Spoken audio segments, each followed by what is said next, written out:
Hello po mga kabayan. Ngayon po ay birthday ng aking anak na si Bumbu. Maaga pa lang po ay nagpe-prepare na kami mag-asawa para sa aming pagsasaluhan ngayong araw. Masaya po ako kasi katuwang ko na ang aking asawa sa pagluluto at pagpe-prepare sa mga ganitong okasyon. Ayan, at charan, hindi mawawala ang Jolly Spaghetti at Pancit para sa aming birthday celebrant, fish fillet at chicken buffalo for today's video. Hindi rin po pala ako nakapag-bake ng cake kasi hanggang ngayon hindi ko pa rin alam at kung saan hahanapin ang pit na icing para sa aking mga ginagawang cake dito sa Canada. At dahil madiskarting nanay tayo, gumawa na lang ako ng nagmamagandang puto na ginawa kong cake para naman kahit paano ay may idublo ang aking anak sa kanyang birthday. Sabi ko nga sa kanya, isama niya na yung natanggap niyang regalo sa pagpicture. Nanay nga naman, photographer na, director pa, pati na rin si Bambang, kailangan magpa-picture bago siya mag-blow ng kanyang candle.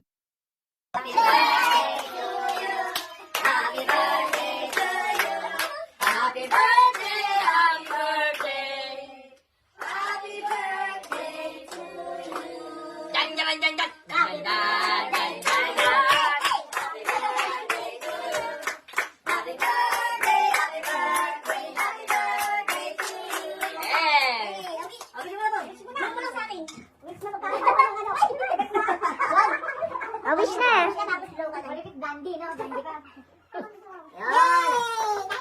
At dahil tapos na si Bumbu mag-blow ng cake, tara, attack! Kain po tayo mga kabayan. Siya nga po pala, first time mag-birthday dito ni Bumbum sa bansang Canada at talagang nakakapanibago kasi kakaunti ng bata.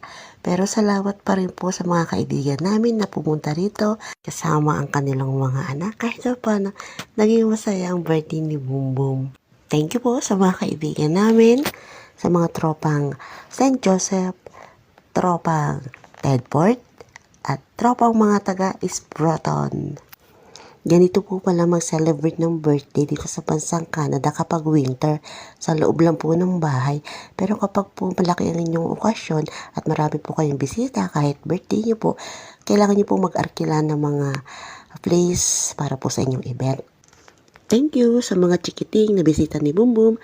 Napasaya niyo ang kanyang birthday. Next year ulit ha. Ito nga pala yung regalo namin ng papa niya sa kanya. Talagang napakasaya niya kasi wishes granted siya. Patagal niya nang inaawit sa amin ito eh. Kaya thank you Lord sa mga biyaya at pagpapala sa panibagong buhay na inyong pinagkakaloob sa amin. Thank you Lord.